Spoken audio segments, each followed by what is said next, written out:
Hello everyone. आज हम लोग नया टॉपिक पढ़ने जा रहे हैं जो कि है हमारा हैमिंग डिस्टेंस। अपनी प्रीवियस वीडियोस में हम लोगों ने बात करी थी हैमिंग कोड के बारे में और कितने टाइप के क्वेश्चन उसमें बन सकते हैं हैमिंग कोड के बारे में, वो भी हम लोगों ने समझा था। तो वो पूरा हमने कंप्लीट कर लिया था। बट अगर हम लास्ट प्रीवियस ईयर क्वेश्चंस देखें, चाहे आपका यूजीसी नेट का हो, चाहे आपका गेट का हो, चाहे आपके यूनिवर्सिटी एग्ज़ाम में हो, हैमिंग डिस्टेंस क्या होती है ये भी पूछा जाता है। तो इस टॉपिक को भी हम कवर कर लेते हैं और चलिए स्टार्ट करते हैं। तो ये दिया हुआ है आपका हैमिंग डिस्टेंस क्या होता है।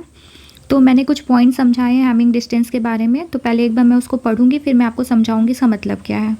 तो फर्स्ट पॉइंट क्या कहता है, Hamming distance is a distance between two binary data strings where comparison take place only when binary string is of equal length. मतलब यहाँ पे क्या कहने का है, हैमिंग डिस्टेंस हमारी क्या होती है, डिस्टेंस होती है between two binary data strings and the comparison is only performed when the length is equal between them। यहाँ पे क्या कहने का मतलब है, जब हम कंपैरिजन करते हैं तो दोनों की स्ट्रिंग मतलब दोनों की जो बाइनरी स्ट्रिंग होगी वो इक्वल लेंथ होगी, तभी हम हैमिंग डिस्टेंस निकाल सकते हैं। ठीक है, अब ये सेकेंड पॉइंट पढ़ती हूँ। सेकेंड पॉइंट क्या कहता है, Hamming distance is the number of bit positions in which two bits are different. मतलब यहाँ पे क्या कह रहा है, हैमिंग डिस्टेंस हम कैसे कैलकुलेट करते हैं, वो क्या होती है, हम क्या करते हैं, काउंट करते हैं नंबर ऑफ बिट पोजीशंस की जब वो क्या होती हैं, डिफरेंट होती हैं। ठीक है, मतलब अगर हमारे पास 2 बिट डिफरेंट होती है और आउटपुट में हमारे पास क्या आता है, 1 आता है, उसको हम काउंट करते हैं तो वही हमारी क्या होती है, हैमिंग डिस्टेंस होती है। ये पॉइंट आपको और क्लियर तब होगा जब हम एग्जाम्पल की बात करेंगे। तो अभी हम थोड़ी देर बाद एग्जाम्पल की बात करेंगे तो आपको और अच्छे से ये पॉइंट समझ में आ जाएगा।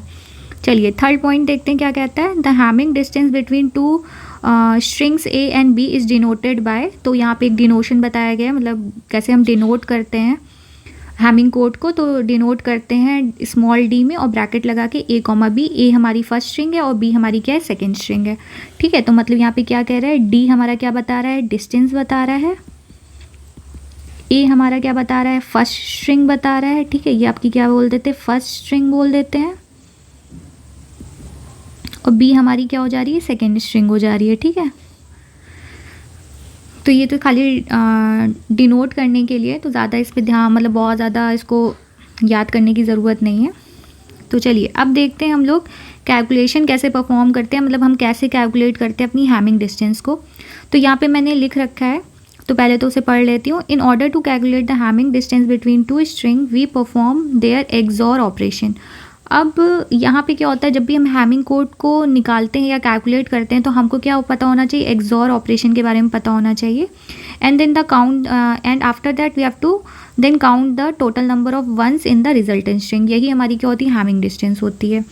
तो पहले तो कैलकुलेट करने से पहले हमें एक्सॉर के बारे में पता होना चाहिए। बेसिकली आपका एक्सॉर क्या होता है, ऑपरेशन होता है। इसको हम क्या बोलते हैं, इन इक्वालिटी डिटेक्टर भी बोलते हैं। ठीक है, आपको ये पता होना चाहिए, जो हमारा एक्सॉर होता है उसको हम इनइक्वालिटी डिटेक्टर भी बोलते हैं। अब इसका नाम इनइक्वालिटी डिटेक्टर क्यों होता है ये भी आपको पता होना चाहिए। जैसे देखिए यहाँ पे क्या बोला, इनइक्वल, मतलब यहाँ पे क्या हो रहा है, कोई भी दो चीज़ें अलग अलग होनी चाहिए। तो अब हम मान लेते हैं अगर हमारे पास ए है एक स्ट्रिंग और बी है सेकेंड स्ट्रिंग, ए की वैल्यू क्या है, 1 है और बी की वैल्यू क्या है, 0। ठीक है, अगर इसके बीच में अगर हम एक्सॉर लगाते हैं तो ये आउटपुट हमें क्या देगा, 1 देगा। क्यों देगा, क्योंकि आप देख सकते हैं ए की वैल्यू और बी की वैल्यू क्या है, दोनों अलग अलग है। और यही बताता है जो एक्सॉर होता है वो क्या करता है, इन इक्वालिटी को डिटेक्ट करता है। तो इस वजह से दोनों की क्या है, वैल्यू अलग अलग है, इसलिए आपको आउटपुट क्या मिल रहा है, 1 मिल रहा है।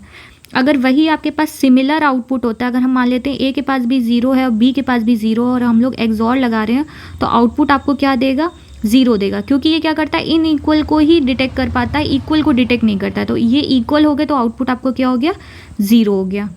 ठीक है, होप आपको इतना समझ में आ गया होगा। तो चलिए यहाँ पे एक टेबल बनी हुई है, इसे भी देख लेते हैं। अब देखिए अगर ये टेबल देखेंगे तो आपके पास ए की वैल्यू क्या है, 1 है, बी की वैल्यू क्या है, 1 है और दोनों कैसे सेम है, इसलिए आउटपुट क्या आया, 0 आया। ठीक है, नेक्स्ट क्या है, ए की वैल्यू क्या है, 1 है, बी की वैल्यू क्या है, 0 है और आपका आउटपुट क्या मिला, 1 मिला। क्योंकि दोनों की क्या है, वैल्यू डिफरेंट है, मतलब इनइक्वल है। इनइक्वल पे आउटपुट क्या मिलता है, 1 मिलता है। नेक्स्ट में देखें तो अगर ए की वैल्यू देखें तो आपके पास 0 है, बी की वैल्यू देखें तो आउटपुट क्या है, मतलब आपके पास वैल्यू क्या है, 1 है और दोनों को अगर एक्सॉर कराएंगे तो आउटपुट क्या मिलेगा, 1 मिलेगा, क्योंकि दोनों क्या है, इनइक्वल है।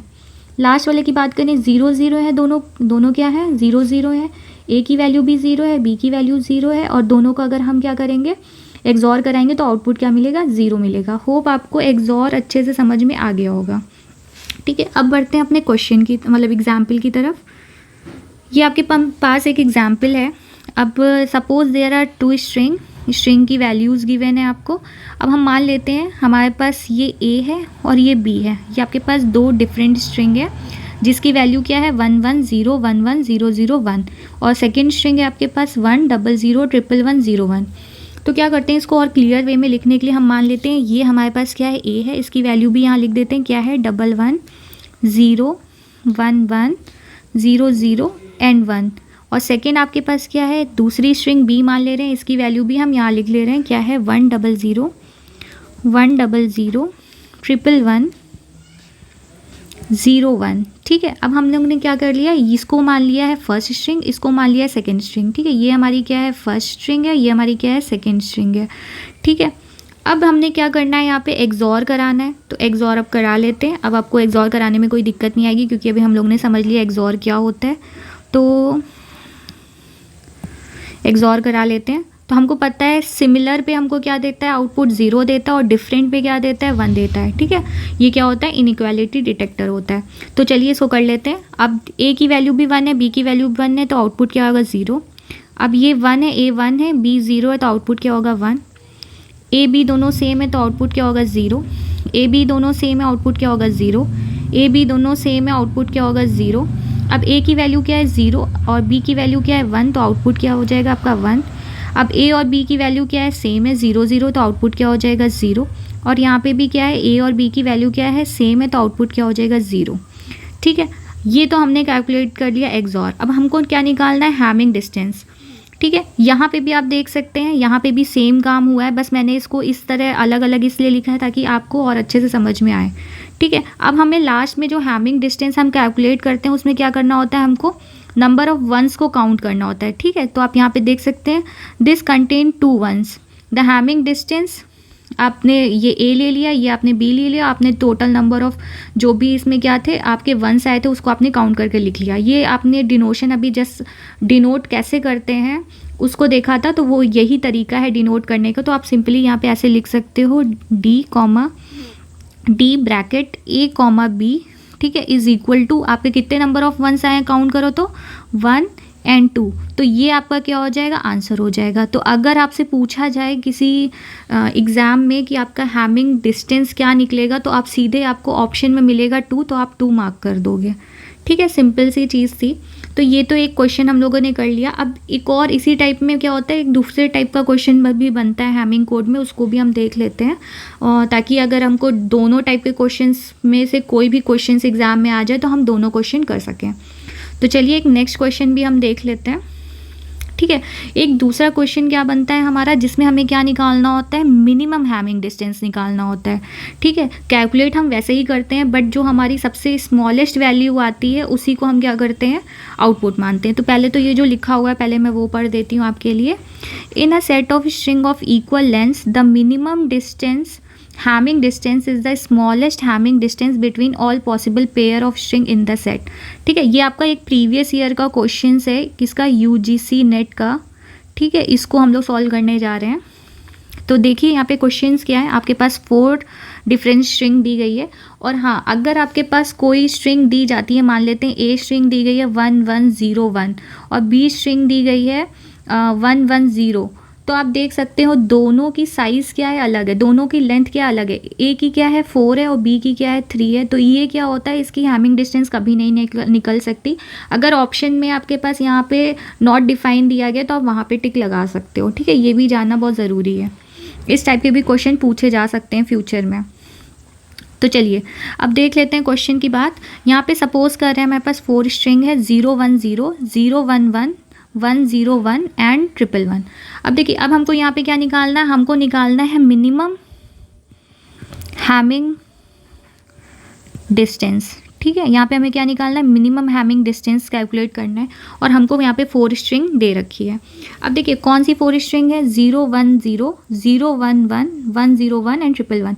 तो आपको क्या करना होगा, हर एक वैल्यू के साथ कैलकुलेट करना होगा। मतलब आपको इसको इसके साथ, देन इसको इसके साथ, मतलब तीनों के साथ क्या करना पड़ेगा, कैलकुलेट करना पड़ेगा। फिर आपको निकालना पड़ेगा कि कितना हमारा क्या है, डिस्टेंस निकल के आ रही है, हैमिंग डिस्टेंस निकल के आ रही है। तो चलिए परफॉर्म कर लेते हैं। वैसे तो यहाँ पे किया हुआ है, मैं आपको दोबारा से करके दिखाती हूँ। जैसे अगर हम लोग की पहली वैल्यू क्या है, 0 1 0, तो आपको क्या करना है, पहला स्ट्रिंग उठाना है, क्या है 0 1 1, इसके साथ कैलकुलेट करना है। फिर किसके साथ कैलकुलेट करना है, इसी चीज़ को 1 0 1 के साथ भी कैलकुलेट करना है। और फिर क्या करना है, इसी को किसके साथ करना है, 1 1 1 के साथ भी करना है। ठीक है, तो अब कर लेते हैं इसको। अगर इसको सॉल्व करेंगे तो क्या आएगा हमारा निकल के, ये डिफरेंट है तो क्या हो जाएगा 1, ये सेम है तो क्या होगा 0, सेम पे क्या देता है 0 देता है। ठीक है, अब ये 0 1 है तो आउटपुट क्या होगा 1, 1 0 है तो आउटपुट क्या होगा 1, और 0 1 है आउटपुट क्या होगा 1। ठीक है, अब यहाँ पे क्या है 0 1 तो आउटपुट क्या होगा 1, और ये सेम है तो आउटपुट क्या होगा 0, और ये सेम है तो आउटपुट, ये दोनों डिफरेंट है तो आउटपुट क्या होगा 1। तो अब यहाँ पे नंबर ऑफ 1 निकालोगे तो इसमें मिनिमम डिस्टेंस क्या निकलेगी, हैमिंग कोड की 1, इसमें क्या निकलेगी 3, और इसमें क्या निकलेगी 2।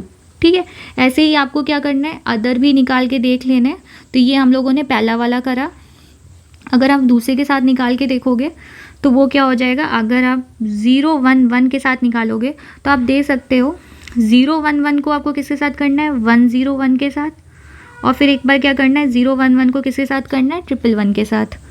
ठीक है, अगर आप चाहो तो इसको दोबारा भी लिखोगे 0 1 1 और इसको लिखोगे 0 1 0 के साथ, तो आप देख सकते हो ये चीज़ आपने कहाँ कर ली है, आपने यहाँ ऑलरेडी कर चुकी है। तो ये दोबारा आप चाहे करो चाहे ना करो, उससे कोई मतलब नहीं है, क्योंकि आपकी वैल्यू ऑलरेडी आपने निकाल ली है। और ये कैसा होता है, कम्युनिकेटिव प्रॉपर्टी होती है। तो आप चाहे ए को पहले लिखो चाहे बी को पहले लिखो, आउटपुट आपको क्या मिलेगा, सेम मिलेगा। ठीक है, तो यहाँ पर मैं कलर भी चेंज कर देती हूँ। देखिए यहाँ पे क्या निकलेगा, मैं ये करके भी दिखा देती हूँ आपको। तो ये क्या निकलेगा 1, ये 0, ये 0, तो इसका हैमिंग डिस्टेंस क्या निकलेगा 1 निकलेगा। अब सेकेंड वाले को करके देखिए, 1 1 का क्या होता है, आउटपुट 0 होता है, 1 0 का क्या होगा 1 हो जाएगा, 1 0 का क्या होगा 1 हो जाएगा। तो इसका हैमिंग डिस्टेंस क्या हो गया 2 हो गया। और थर्ड वाले को करके देखते हैं, तो 1 1 क्या है, सिमिलर है तो आउटपुट 0, 1 1 है सिर्फ सिमिलर है तो आउटपुट 0, 0 1 है तो आउटपुट 1। तो इसका भी हैमिंग डिस्टेंस क्या निकलेगी 1 निकलेगी। ठीक है, और लास्ट वाले की बात, अब थर्ड वाले की बात करें 1 0 1 को, तो अगर हम 1 0 1 को देखते हैं, 1 0 1 को, तो आप देखेंगे 1 0 1 आपका इन दोनों के साथ ऑलरेडी हो चुका है, तो इसको साथ करने में ज़रूरत नहीं है। अब लास्ट में करने की ज़रूरत है 1 0 1 की, इसके साथ 1 1 1 के साथ, मैंने गलत लिख दिया है, तो यहाँ पे क्या होगा 1 1 1 के साथ आपका हो जाएगा। ठीक है, तो इसको देखेंगे तो क्या आएगा 1 आएगा, इसको देखें ये 0 आएगा, ये आपका 1 आएगा, ये आपका 0 आएगा। तो इसमें भी हैमिंग डिस्टेंस क्या निकली 1 निकली। और लास्ट वाला है 1 1 1 वो, और ये आपका क्या है हर किसी के साथ हो चुका है, आपने पहले भी सॉल्व कर लिया है। तो टोटल आपको कितनी बार सॉल्व करना होगा, 1 2 3 4 5 और 6 बार। देखा जाए तो यहाँ पे 1 2 3 4 5 6 बार सॉल्व आपने किया है।